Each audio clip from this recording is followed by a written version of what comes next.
Good morning, I'm Jeff. I'm a sewer tech Northwest. Today we're at property address 2263 Southeast 73rd Avenue here in Hillsboro. We're located just off to the right of the front door. By this bay window here, we have a 3-inch ABS cleanout as our point of access. I'm going to insert the camera and check the overall condition and serviceability of the sanitary sewer line. Currently have water running. Here we go.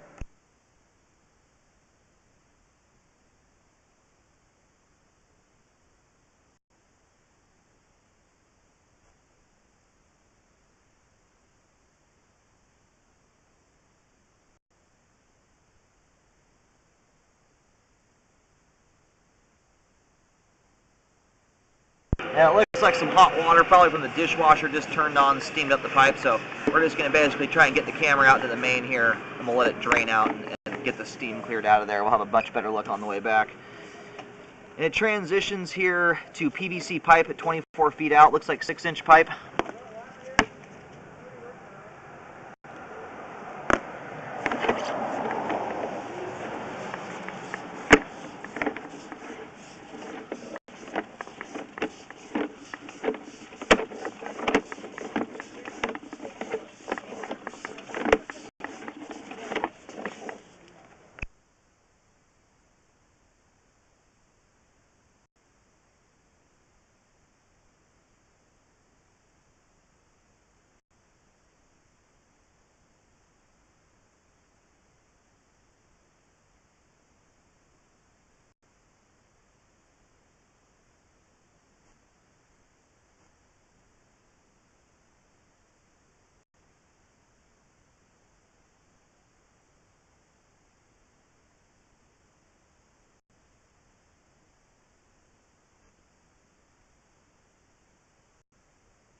And here at 83 feet, we have reached the main lateral. And I'll do locates to verify that we're out in the street.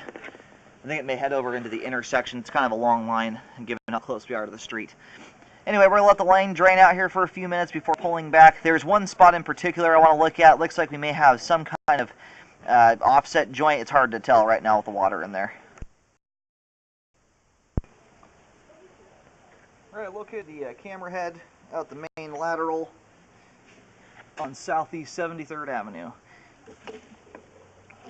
I'm hoping pretty much all our water's drained out at this point. We'll start reeling back here.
So it looks like this section of pipe here, when you come up right to this joint, you can see that there is a ledge there. This section of pipe here, this one section in particular, has done some settling, you can see. There is some debris that's hung up in here. You can see that this joint, the joint that we just went over, probably looks very similar to this. We've got standing water here. You can see that there is a joint that's open, or at least it is somewhat separated there by a small amount. Generally on the outside of these joints you're going to have a rubber fern coat. So most likely this joint is still sealed, but it's a very hard thing to say or even diagnose unless you did dye tests and dug up the soil and all kinds of stuff like that. So anyway, it doesn't appear to be affecting the flow in a terribly significant way, but with the ledge there and the standing water for this few feet, if you were to get stuff like paper towels or something down the line, it could be a spot there where stuff could hang up. So I will locate it, recommend a repair. It's something that can be lived with. What concerns me more though is the possibility that the joint is open to the ground. Alrighty, we're located currently. I'm going to do another set of locates here just to double check, but if you're standing in the street looking at the face of the house, the line comes out kind of the right side or off to the right of the front door and does a hard angle across the driveway area. It crosses from one side of the property to the other. And where it's at right now is at the front left corner of the property, right where there's a bunch of utility boxes. It's just barely underneath the sidewalk, about to pass into the grass curb strip there. Now, again, this is one of those where we do see some debris here. This house has been around a while. This is one of those issues, again, if you're just being hard on the line, flushing stuff down there like tons of paper towels and bacon grease and stuff like that, this is a spot that could become an issue. But in general, when I have bellies that are only about 1.5 to 2 feet long, they very, very rarely cause any kind of issue. There's just not enough water there to catch stuff up. So we have a combination of possible issues here. We have the belly that, again, could cause some flow problems if you're hard on the line. But we have these joints that are showing some separation and could be allowing water to seep out into the ground. Again, you can sometimes confirm that by doing dye tests. That's not something that I can actually confirm. The joints are showing separation, but if the rubber fern coats around the joints are still sealed up tight, then the line's still sealed. The joint just looks separated there. Anyway, I'll get the spot marked here. It's at either end going to be marked with a white X. Currently, the depth I found out there was 5 foot 3 inches deep. All right, this section of pipe here, again, it's very short. It's only about 1.5 feet, maybe 2 feet long. It is under the sidewalk. It's under one single sidewalk slab or square. So if you did do a repair, you probably only have to fix one square of concrete at least. You can see at the top of the pipe there where there is some separation as well. So I do recommend a repair here. As it sits right now, not affecting the flow in a significant way, but could end up affecting the flow if you're hard on the line, as well as these joints may be allowing water to seep out into the ground, which can cause some erosion issues. So I recommend a repair there. It's marked with white paint. I'm getting the depth at 5 feet deep.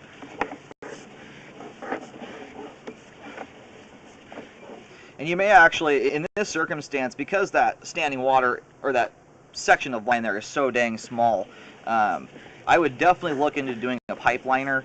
In a situation like this, the liner is not going to fix the belly. You're still going to have some standing water there, but it will seal off those joints and completely seal off the line there if it is separated. So that would allow you to not have to dig anything up. You can do it completely trenchlessly. I would look at the cost difference between the two, as I'm not worried about that amount of standing water. The bigger concern there is if those joints are separated and allowing water to seep out of them. Apart from that, the rest of the line is in good condition, has good flow throughout, so the line is currently functioning at this time. I would recommend doing a rescope after the repair is done, just to ensure that the work was done correctly.